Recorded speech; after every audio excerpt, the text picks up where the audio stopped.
Esmeralda G. Asi, and I'm the first reporter, and we will discuss to you about measuring business income. And we are the group 4. We will discuss to you the chapter 7 of business basic accounting.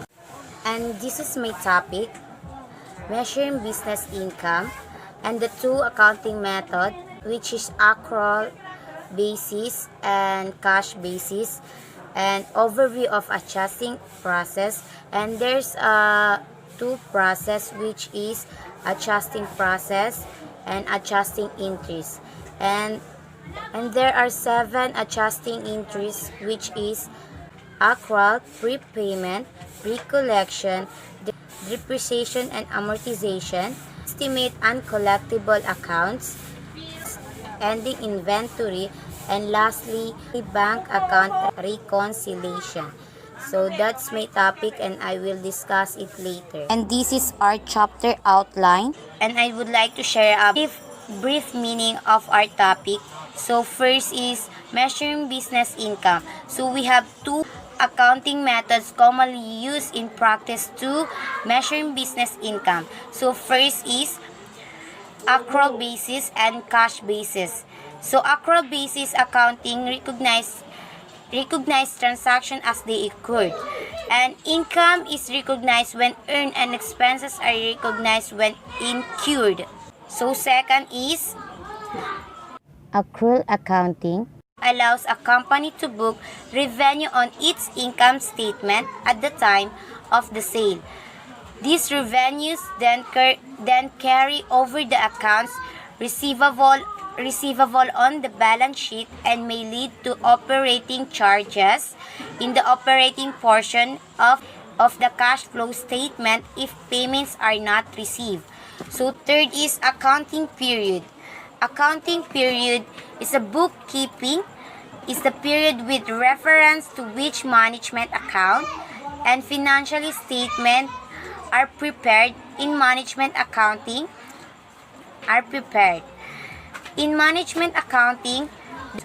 the accounting periods varies widely and determined by management. Monthly accounting periods are common. So fourth is period principle or period concept.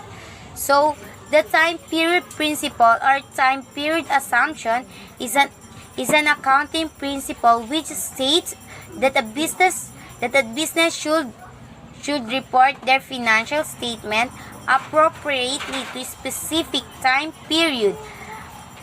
These periods can be quarterly, half-yearly, annually, or any other interval depending on the business and owner preferences. So another one is revenue principle. Revenue principle is the recognized principle state that one should only record revenues when it has been earned, not when the related cash is collected.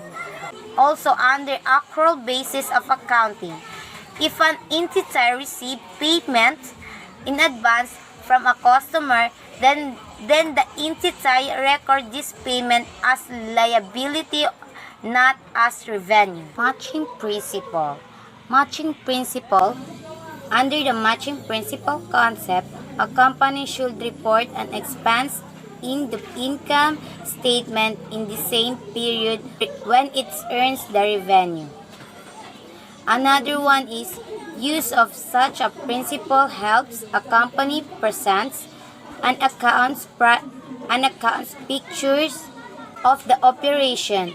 And another one is this principle is part of the generally accepted accounting principle or GAAP. And this one is time period concept. The time period concept or time period assumption is an accounting principle which states that a business should report their financial statement appropriately to a specific time period. This period can be quarterly, half-yearly, annually, or any other interval depending on the business and owner preferences. Time period concept is similar to revenue principle. So there's a little difference of revenue and the time period concept. So but it's almost similar to revenue principle. So we have another one, adjusting process. The adjusting process is a process of recording adjusting entries at period and when required. Adjusting entries are entries made at the end of the accounting period to adjust and bring the asset, liability, revenue, and expenses account to their proper balances using accrual basis accounting and journalizing adjusting entries. So what are adjusting entries?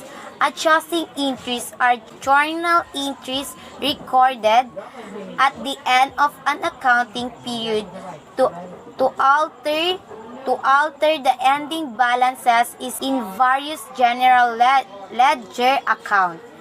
And this is posting of adjustment. Posting of adjustment, an important part of closing the accounting books for your business is posting to general ledger any correction or adjustment entries you find as you close the journal. This type of posting consists of a simple entry that summary any changes you found. And this one is preparation of adjusting trial balance. So preparation of adjusted trial balance is prepared after adjusting entries are made and posted to the ledger. This is the second trial balance prepared in the accounting cycle. Its purpose is to test the equality between debits and credits after adjusting entries are entered into the book of the company. And lastly is prepare of financial statement. So the preparation of financial statement involves the process of aggregating accounting information into a standardized set of financials. So that's the brief explanation or meaning of our topic. But my member will explain you a lot of explanation of what I said earlier. So let's proceed my topic. Measuring business income. It's talk about the result of your business. For example, a business income falls into two categories: for profit and loss reporting, and transactions are mostly related to production or the purchase of goods and the sale of goods. And all these transactions, directly or indirectly related to the revenue or the cost of measuring business, so that the surplus collection of the revenue by selling goods spent over for production or purchasing the goods is the measure of income. And these are the two accounting methods of measuring business income, which is accrual basis and cash basis. Number 1, accrual basis is a method of recording accounting transaction for revenue when earned and expenses when incurred. An example of accrual basis accounting is to record revenue as soon as the related invoice is issued to the customer, while the cash basis refers to a major accounting method that recognizes revenues and expenses at the time cash is received or paid out. This contrasts accrual accounting, which is recognizing income at the time the revenue is earned and records expenses when liabilities are incurred regardless of when cash is received or paid. As you can see, you may see the difference of accrual basis and cash basis. The difference between cash and accrual accounting lies in the timing of when sales and purchases are recorded in your accounts. Cash accounting recognizes revenue and expenses only when money changes hands, but accrual accounting recognizes revenue when it's earned and expenses when they billed but not paid. So let's proceed the comparison of accrual basis and cash basis. Take a look the comparison of accrual basis and cash basis. So let's move on. We are going to discuss about the overview of adjusting process and adjusting interest. This process is needed to cause the account to appropriately reflect those changes. The adjusting process is the process of recording adjusting interest at the period end where required. Adjusting interest necessarily to update all account balances before financially statement can be prepared.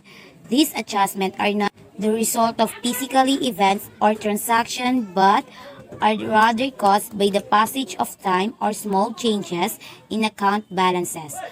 For example, is altering the amount in a reserve account such as allowance for doubtful accounts or the inventory obsolescence reserve, and another one, deferring the recognition of revenue that has been billed but has not yet been earned. So this is the basic accounting before the transaction end. First is accruals, second prepayment, third pre-collection, fourth depreciation and amortization, fifth estimate collectible accounts, 6. Ending inventory, and lastly, bank account reconciliation. These are the 5 types of adjusting interest. First is revenue, second, accrued expenses, third, unearned revenues, fourth, prepared expenses, and lastly, depreciation. The term accrued as used in accounting means to recognize to accrues. Accrual accounting is a method where revenue or expenses are recorded when a transaction occurs rather than when payment is received or made. The purpose of accrual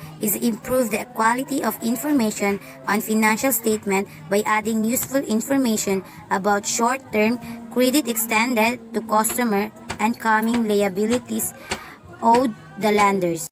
Example of accruals. First, interest on loans for which lender invoice has yet been received.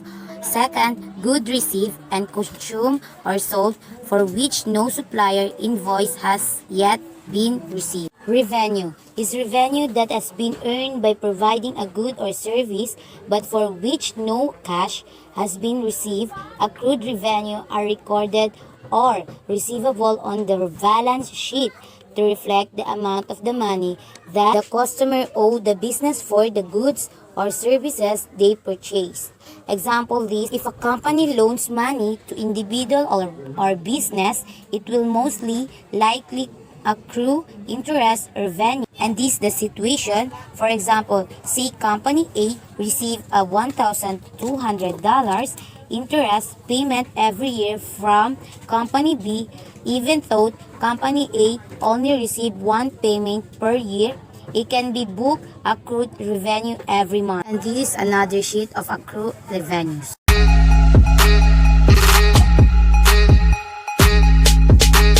So, good morning ma'am. Good morning classmates. Assalamualaikum warahmatullahi ta'ala wa barakatuhu. Mapiyama pita, salkay taulangan. So, andito ako para pag-usapan natin ang accrued expense. So, ano ba ang accrued expense? Means recognizing an incurred expense that remains unpaid by debiting accrued expense and crediting accrued liability. So, normally, an accrued expense of one company is to accrued revenue of another company because it results from the same cause of accrued revenue. Adjustment for accrued expenses are necessary to recognize the unrecorded expenses that applies to the current accounting period and to record the unrecorded obligation that exists at the SFP date. Therefore, this adjustment increase both expenses and liability. So, ano ba ang binasa ko? So, ipapaliwanag ko kung ano yon. So, ang accrued expense daw na sinasabi ay ang mga na-expense na natin. Kaso, hindi pa natin nabayaran, kaya magiging liability payable. So, ano ba ang mga accrued expense? Tulad ng mga utilities like telephone bills, water bills, kuryente, pwede na rin sa sweldo. So, magbibigay pa ako ng example dito sa accrued expense Kasi ang magiging topic natin dito sa accrued expense ay utilities. Example, dumating ang bills natin sa kuryente sa December. So, babayaran natin siya sa January. Pero, ere-record na natin yon kasi yun ang sinasabi na accrual basics of accounting. So, magre-record na tayo kahit hindi pa tayo naglabas ng pera. So, sa December 31, ang magiging entry natin ay accrued utility expense and utility stable this year. So, next year, kunwari, nagbayad tayo. Ang magiging entry natin ay utility, payable, and cash. Kasi nga, nabayaran mo na siya. So, ang next na pag-uusapan natin ay tungkol sa prepayments. So, ano ba ang ibig sabihin ng prepayments? Are advance payment of business expenses or suppliers to be used in a business operation. These items may be recorded initially as prepared assets or prepared expenses, which expired either with the passage of time. So, ang ibig sabihin nun, binasa ko, ang prepayments daw is, ito yung sinasabing advance payment. Halimbawa, pag may business ka, tapos may binili kang isang material para sa business mo is mas nauuna or pwede ka mag-advance payment. Yun yung ibig sabihin ng prepayments. So, ang susunod naman dito is prior to the preparation of the SFP. The prepayments is a partly asset, the partly expense. If adjustment is not made, the financial recorded contain asset that are overstate and expenses that are understates or vice versa. At the date of the financial statement, accounts make a necessary adjusting entries to separate the expense portion from the asset portion of the mixed accounts. So, pasok na dun yung prior to the preparation of the SFP dun sa prepayment na yun. Ang base lang dun is, ang pag-uusapan lang dun is sa prepayments is ang advance payment. Dun lang kasi umiikot yung ibig sabihin ng prepayments na yung advance payment for the business expense or supply to be used in a business operation. So, ang susunod naman dun sa prepayments, ang pag-uusapan naman natin ang asset method of recording prepayments. The asset method of SFP or the balance sheet method of recording prepayments initially records that advance payment as asset. Thus, at the end of an accounting period, the asset is overstate. Accordingly, the expired portion of such asset should be recorded as expense. So, ang ibig sabihin ng asset method of recording prepayments is base din dun sa prepayments. Ang pinag-uusapan din dito sa asset method is ang pagkakaroon ng prepayments. So, initially record the advance payment. So, halimbawa, ako yung may isang company na nag-sosyo sa akin, may binili silang items para sa company nila is, kailangan yun ng isang sosyo na i-record ang nabayad nila as advance payment. So, para sa end of accounting period. Yun yung mangyayari doon. So, kasi, bilang isang sosyo, kailangan natin i-record yun base sa kung ano yung nararapat doon. Kasi, Assalamualaikum. Hi, I'm Arbaya A. Kuniling. I'm fourth reporter. Now, let us talk about the Chapter 7. Measuring business income, recording adjustments. In the case of expense method, the required insurance is only 2 months, amounting to 2,000. It is therefore necessary that the insurance expense accounts be reduced by 10,000 because initially it was recorded at 12,000. The corresponding debate shall be made to prepaid insured to affect the said portion of prepayments. An analysis using a diagram is shown below.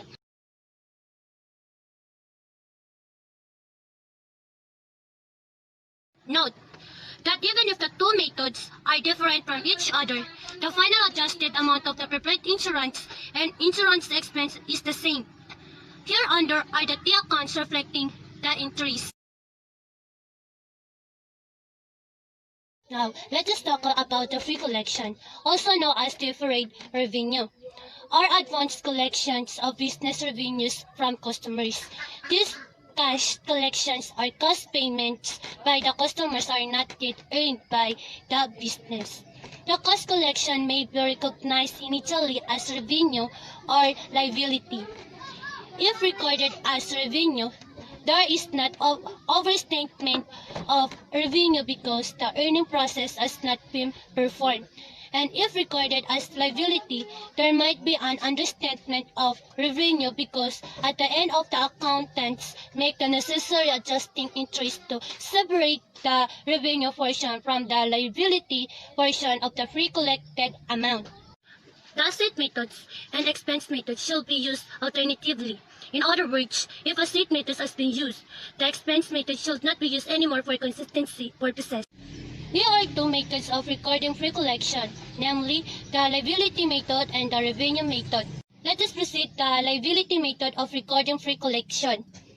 The liability method, also called statement of financial position method, of recording free collection initially records the advance collection as liability by using an unearned revenue account.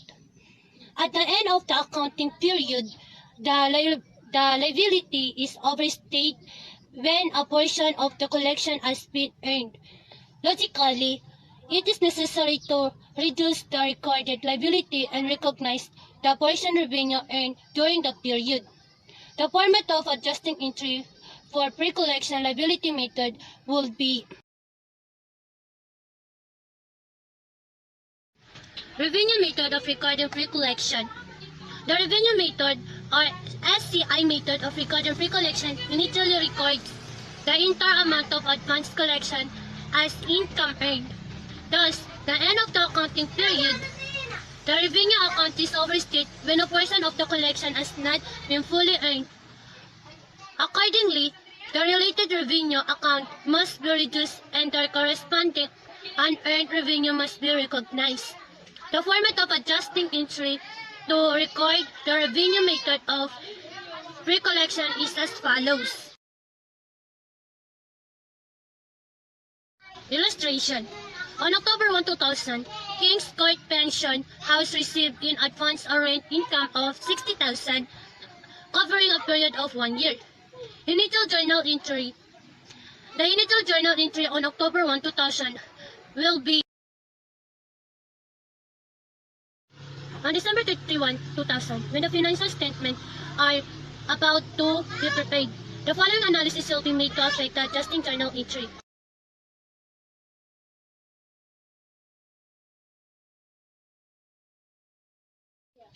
Adjusting journal entry. The appropriate adjusting entry should be notes. As of December 31, 2000, there are 9 months unearned portion of that 60,000 advance collection. The effectivity of the collection starts on October 1, 2000. If the financial statement is made on December 31, 2000, the earned portion should be 3 months amounting to 15,000 and the unearned portion should be 45,000. In the case of liability method, the required unearned revenue liability should be 45,000. It is therefore necessary to reduce the unearned revenue account by debating it to 15,000. The corresponding credit should be 15,000 to rent income account to affect the earned portion of collection.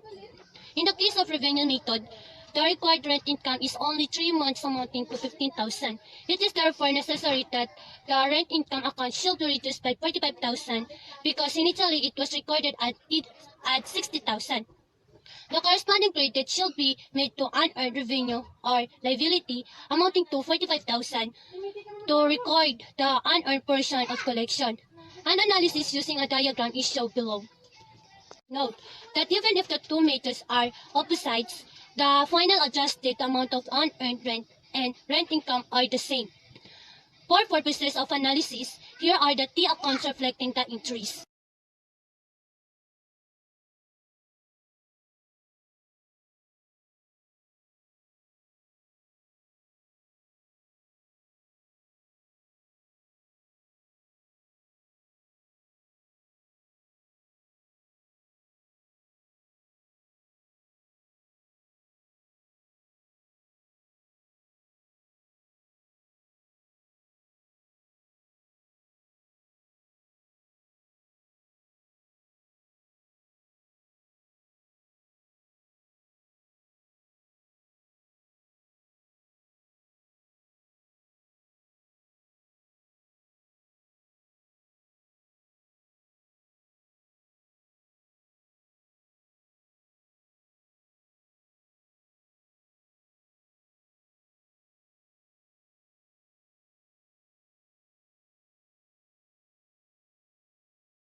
Now, let us talk about the free collection, also known as deferred revenue, or advanced collections of business revenues from customers.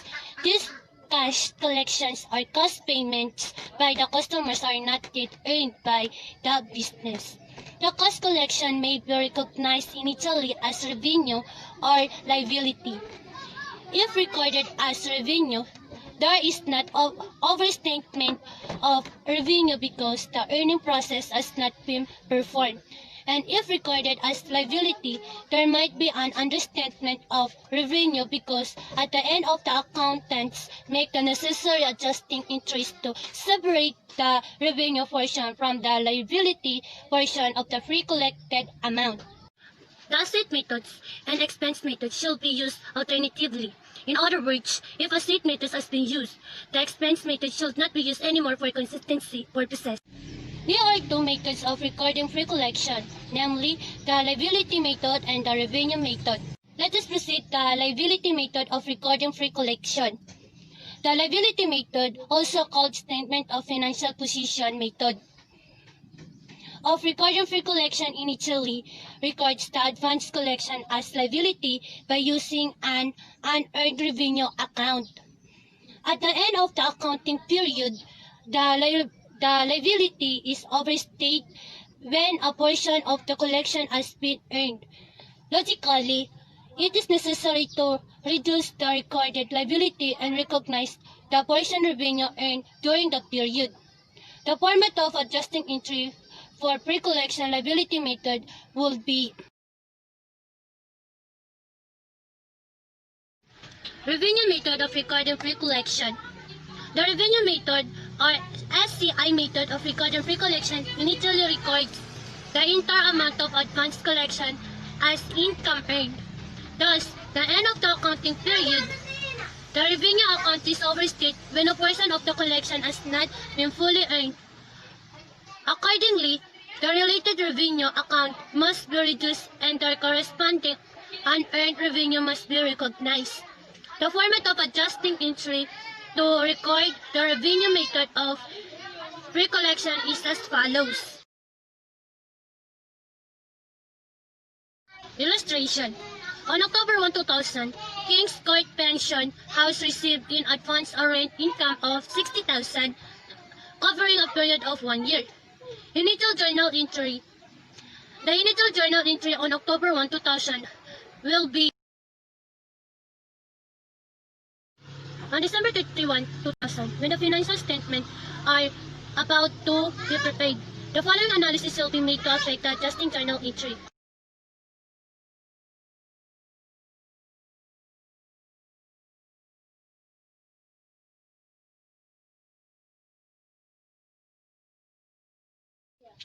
Adjusting journal entry. The appropriate adjusting entry should be notes. As of December 31, 2000, there are 9 months unearned portion of that 60,000 advance collection. The effectivity of the collection starts on October 1, 2000.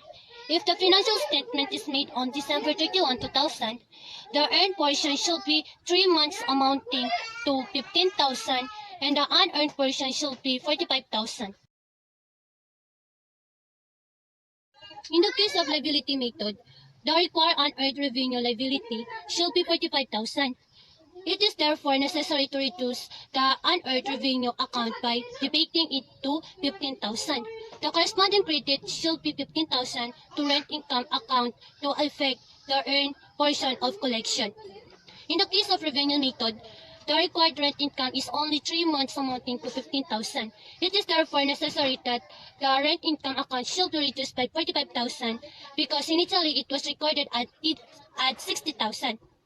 The corresponding credit should be made to unearned revenue or liability amounting to 45,000 to record the unearned portion of collection. An analysis using a diagram is shown below. Note that even if the two methods are opposites, the final adjusted amount of unearned rent and rent income are the same. For purposes of analysis, here are the T accounts reflecting the entries.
Dearest instructor, I am Painaika A. Angkal, reporter from Group 4.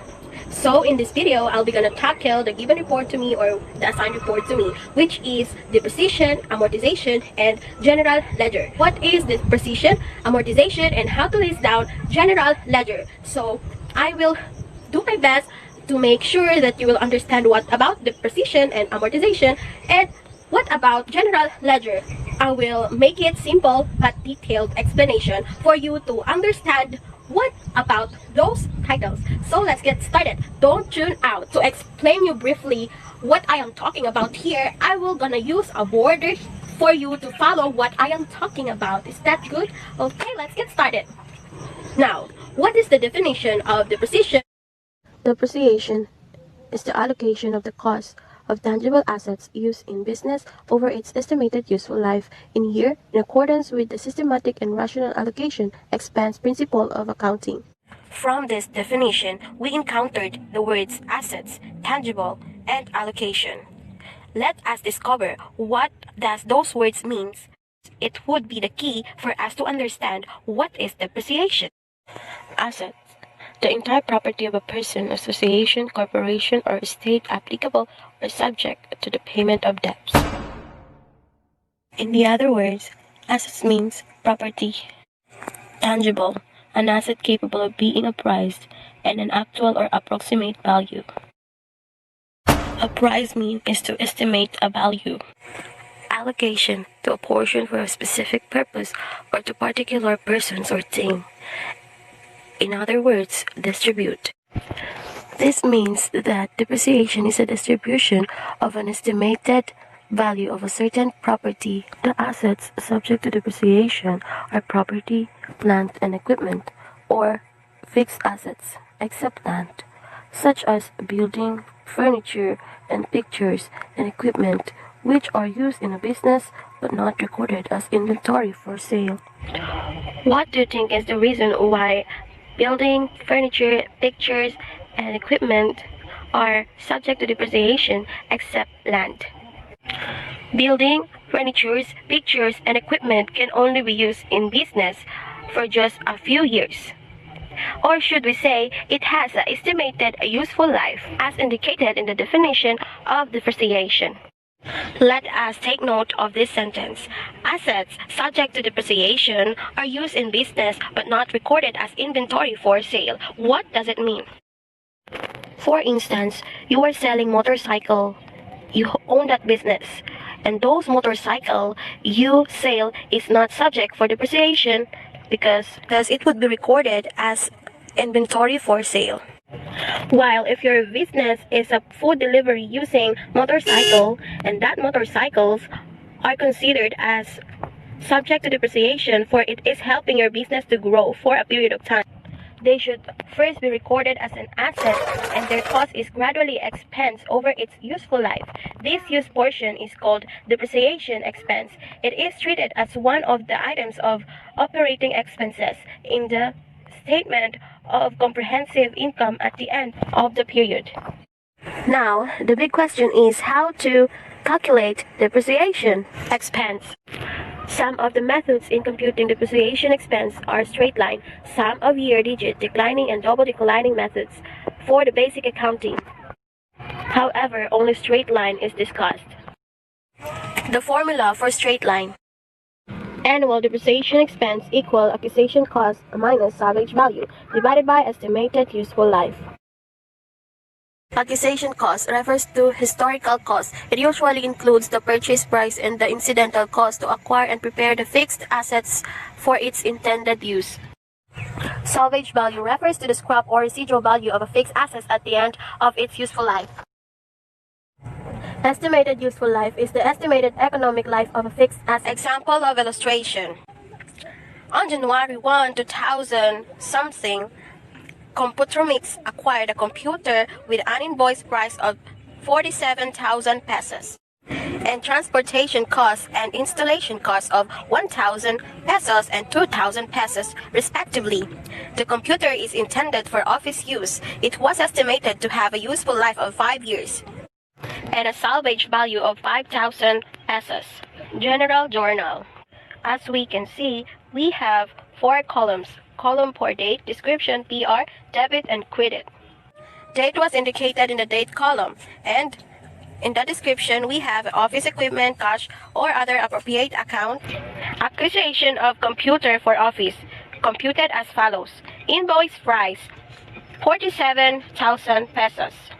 And accidental costs, which are installation costs, transportation costs, worth 2,000 pesos and 1,000 pesos, for a total of 3,000 pesos. Now, in the column of BR, we have a list of 47,000 pesos plus 3,000 pesos, leads for a total of 50,000 pesos. So, on the debit column, we have 50,000 pesos, because that is now the cost of our asset. Since we have an intent to depreciate this item, we would list 50,000 pesos also on the credit. So we're done in initial journal entry. So let's proceed to adjusting journal entry. Here we have four the same columns, which are date, description, PR, debit, credit.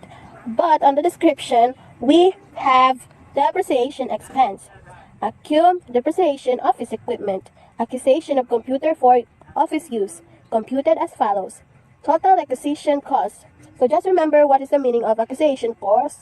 So it is 50,000 now, less salvage value, which is 5,000 pesos. Depreciation cost now is 45,000 pesos. Following the formula, we used to divide the depreciation cost into estimated economic life, which is 5 years. That leads to 9,000 pesos. Now we have the 9,000 pesos on our debit and also 9,000 pesos in our credit. Later, after this discussion, I will give a simplified example for you to much more understand what is the use of depreciation and amortization. So now let us proceed to amortization. What is amortization? Amortization is the allocation of the acquisition cost of an intangible asset over its legal or accounting estimated life. An intangible asset is an asset that has no physical existence but provides the owner some selling and operational advantages over competitors. We don't need to explain further amortization because it's slightly similar to depreciation, but the only thing or the only difference between the two is that amortization is with an invoice price of 47,000 pesos and transportation costs and installation costs of 1,000 pesos and 2,000 pesos respectively. The computer is intended for office use. It was estimated to have a useful life of 5 years and a salvage value of 5,000 pesos. General journal. As we can see, we have 4 columns. Column for date, description, PR, debit, and credit. Date was indicated in the date column, and in the description we have office equipment, cash, or other appropriate account. Acquisition of computer for office, computed as follows. Invoice price, 47,000 pesos. And accidental costs, which are installation costs, transportation costs, worth 2,000 pesos and 1,000 pesos, for a total of 3,000 pesos. Now, in the column of BR, we have a list of 47,000 pesos plus 3,000 pesos, leads for a total of 50,000 pesos. So, on the debit column, we have 50,000 pesos, because that is now the cost of our asset. Since we have an intent to depreciate this item, we would list 50,000 pesos. $50,000 expense in period 2. Now on our books, at the end of period 2, it'll be worth 20. Good morning, it's me, Liza Iwardikita, and this is my report. The first one is estimated uncollectible accounts, and uncollectible accounts are the receivable, loans, or the other obligation that have almost no possibility to being repaid. For several causes, an account can become uncollectible, including the bankruptcy of the debtor, an inability to locate the debtor, and fraud on the debtor part of lack of sufficiency. Documentation to how to debt access to calculate the cumulative sales of credit by adding up sale and involving the receivable account to access the account of bad debts. Look at the final review statement from previous year. And the second, number two, is different between direct and allowance method. Under the direct write-off method, a bad debt is charged to spend as soon as it apparent that an invoice will not be paid. Under the allowance method, underestimated the future amount of bad debts is charged to reserve account as soon as a sale is made. The system of direct write-off, the consider bad account, that is the them uncollectible, and it is a method needed for the federal income tax purpose. Allow the uncollectible account to be regarded as putting aside money in a reserve account in advance. And number three is the measuring adjustments.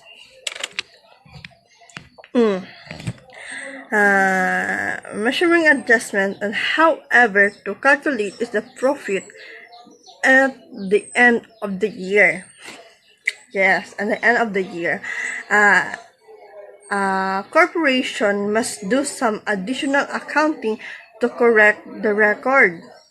Before you lifting the financial statement, this technique is called book adjustment. Book adjustment to consist the creating special entries called entries adjustment. Yes. And recovery of account and previous written off unto the initial write-off by the crediting the spending account or the bad debt, or debiting the receivable account that the sum paid of client. For the example, pays the $1,500 debt in the full by the crediting the bad debts expend account for the spend account, and debiting receivable account with the $1,500 received in original entry. And that's all. Hi guys, my report is about measuring business income. The recording process. Objective 1. Distinguish accrual accounting from cash basis accounting. The two bases of accounting. Accrual basis. Transactions are recorded when revenues are earned or expenses are incurred. Cash basis. Transactions are recorded when cash is paid or cash is received. Accrual versus cash example. In January 2002, Prinsa Insurance sales a 3-year health insurance policy to a business client. The contract specified that the client had to pay $150,000 in advance. Yearly expenses amount $20. Manager adopt an artificial period of time to evaluate performance. Interim period statements: monthly, quarterly, semi-annually. Objective 2. Apply the revenue and matching principles. Revenue principle. What is revenue recognized? When it is deemed earned. Recognition of revenue and cash receipts do not necessarily occur at the same time. The matching principle. What is the matching principle? It is the basis for recording Expenses. Expenses are the cost of assets and the increase in liabilities incurred in the earning of revenues. Expenses are recognized when the benefit from the expense is received. Matching expenses with the revenue example. Parker Floor sells a wood floor for $15,000 on the last day of May. The wood was purchased from the manufacturer for $8,000 in March of the same year. The floor is installed in June. The time period concept. It is requires that accounting information be reported at regular intervals. Interacts with the revenue principle and the matching principle. Requires that income be measured accurately each period. Objective 3. Make adjusting entries. Adjusting entries. Assign revenue to the period earned. Assign expenses to the period incurred. Bring related asset and liability accounts into correct balance. Two types of adjusting entries: prepaids or deferrals, and accruals. 5 categories of adjusting entries: prepaid expenses, accrued revenues, depreciation, accrued expenses, unearned revenues. Contra accounts. A contra account as a companion account. A contra account's normal balance is opposite that of the companion account. Accumulated depreciation is a contra account to plant's assets. Accruals. What is an accrual?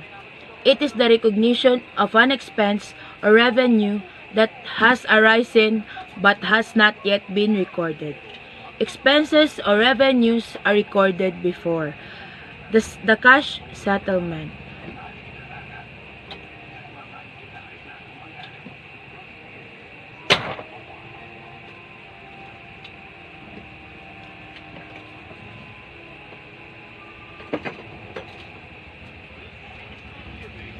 Objective 4. Prepare an adjusted trial balance. Adjusted trial balance. The adjusting process starts with the adjusted trial balance. Adjusting entries are made at the end of the accounting period, and then an adjusted trial balance is prepared. The adjusted trial balance serves as the basis for the preparation of the financial statements. Objective 5. Prepare the financial statement from the adjusted trial balance. Financial statements. Financial statements have two parts. The first part includes the following: name of the entity, title of the statement, date or period covered. Number 2. The second part is the body of the statement.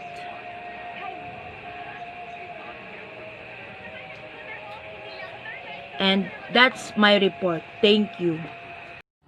Okay, good afternoon. Ako po ay isa sa magre-report sa Group 4. Okay, good afternoon. Ako po ay isa sa magre-report sa Group 4. Ang unang pag-uusapan po natin dito ay itong management role in the financial statement preparation. Okay.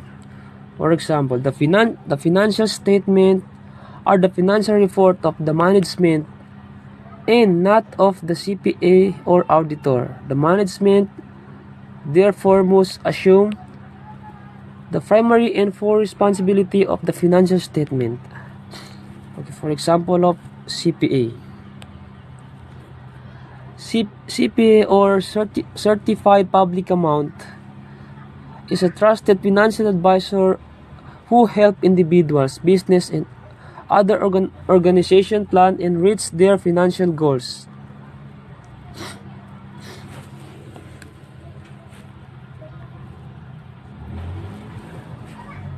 Management is responsible for establishing and maintaining an adequate system of internal control over financial reporting, including safeguarding of assist against unauthorized acquisition, use, or disposition.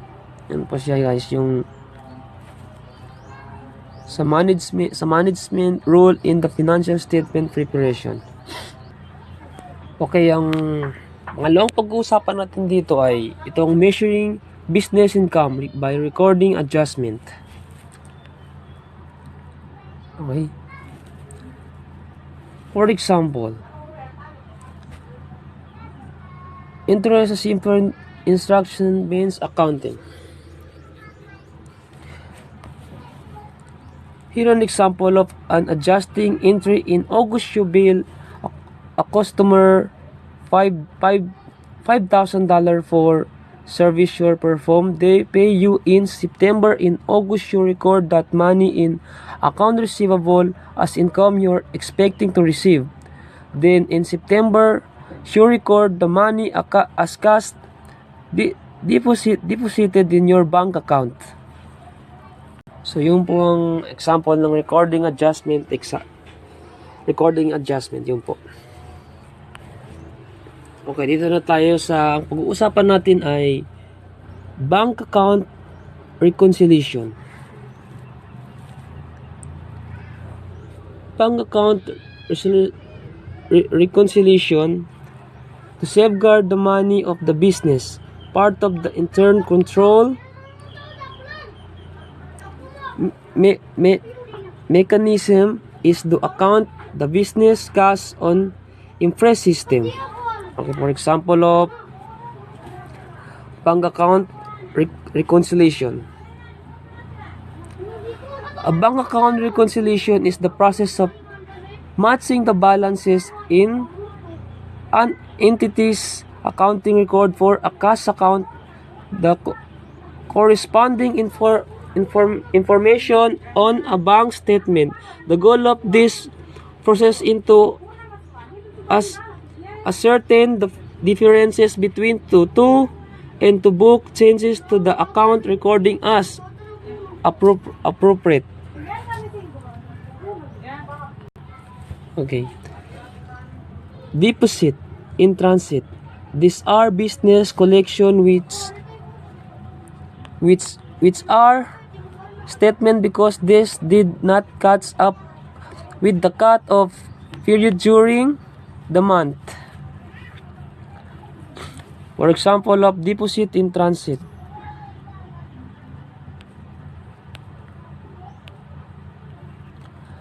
Okay, a deposit in transit is money that has been received by a company and recorded in the company accounting system. The deposit has already been sent to bank but it has yet to be processed and posted to the bank account. Okay. Next, an outstanding check. Outstanding check is a check payment that written by someone but has not been cashed to deposit by the pay. The payer is the entity who write the check, while the pay is the person or institution to whom it is written. Check that are outstanding for a long period time are now a stale check. Okay, number 3, a banking credit note. A banking credit note is a refund or addition to a customer account. For example, if the client received a refund from the Internal Revenue Service, the bank credit the customer account another transaction that generate a credit is the direct deposit of a customer periodic pay. Okay, last number 4. Some example of a bank debit memo.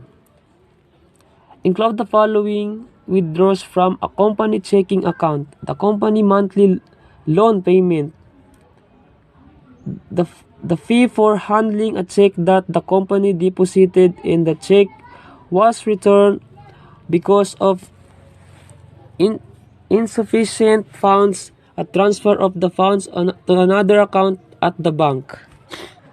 Okay, sa page 340 na pag-uusapan natin dito ay itong ending inventory.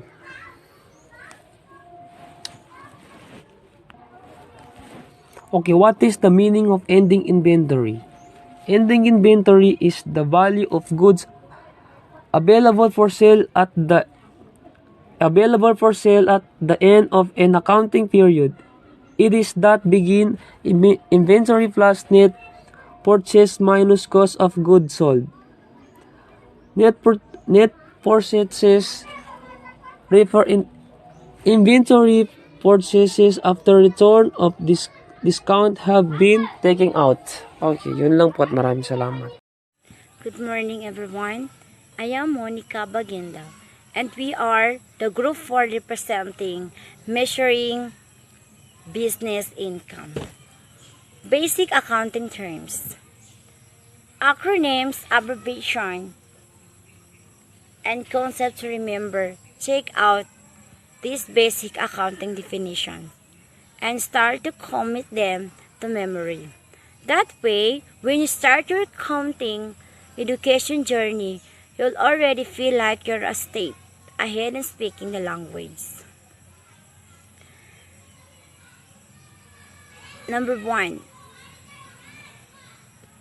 Accounting receivable. Account receivable definition: the amount of money owed by customers or clients to a business after goods or services have been delivered and or used. Number 2. Accounting.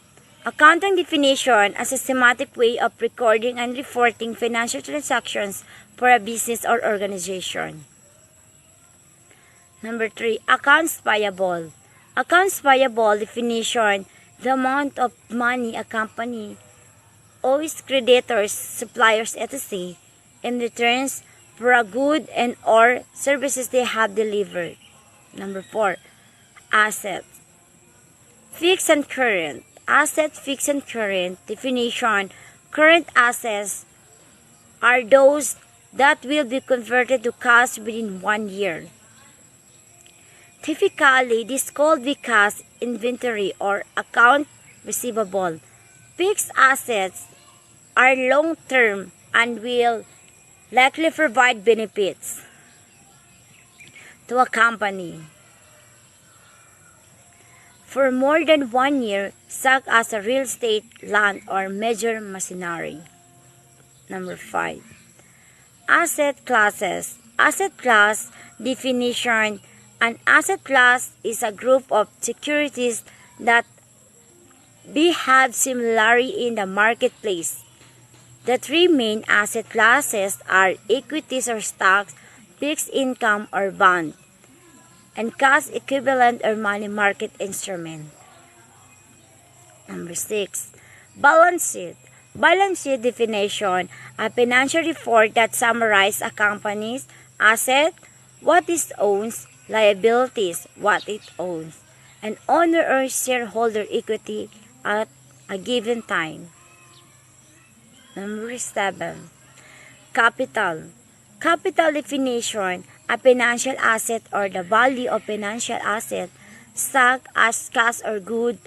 Working capital is calculated by taking your current asset, subtracted from current liabilities, physically, the money or asset an organization can put to work. Number 8. Cash flows. Cash flows definition: the revenue or expense expected to be generated through business activities, sales, manufacturing over a period of time. Number 9. Certified Public Accountant. Certified Public Accountant definition: a designation given to an accountant who has passed a standardized exam and meet government mandated work experience and educational requirements to become a CPA. Number 10. Cost of goods sold. Cost of goods sold definition: the direct expenses related to producing the goods sold by a business. The formula for calculating this will depend on what is being produced, but as an example, this may include the cost of the raw materials, part, and the amount of employee labor used in production. Number 11. Credit. Credit definition: an accounting entry that may either decrease assets or increase liabilities and equity on the company balance sheet depending on the transaction. When using the double entry accounting method, there will be two recorded entries for every transaction, a credit and debit. Number 12. Debit. Debit definition: an accounting entry where there is either an increase in assets or a decrease in liabilities on a company's balance sheet. Number 13. Diversification. Diversification definition: the process of allocating or spreading capital investment into varied assets to avoid overexposure to risk. 14. Enrolled agent. Enrolled agent definition: a tax before professional will represent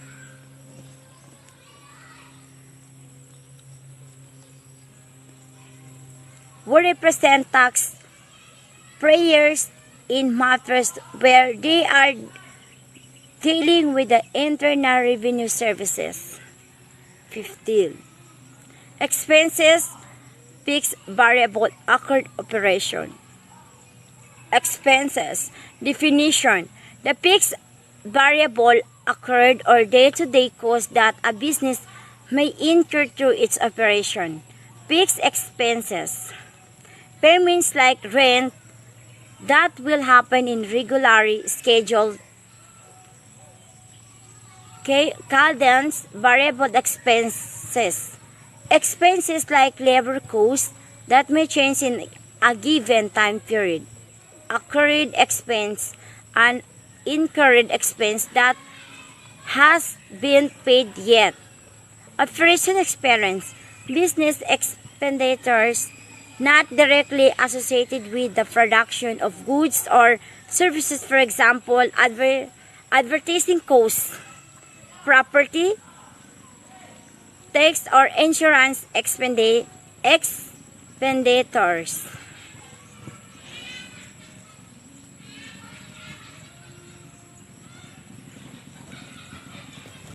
They should be posted to the general ledger so effect updates and correction of the ledger account. The posting of adjustments should be made to effect correct closing entries and post-closing trial balance.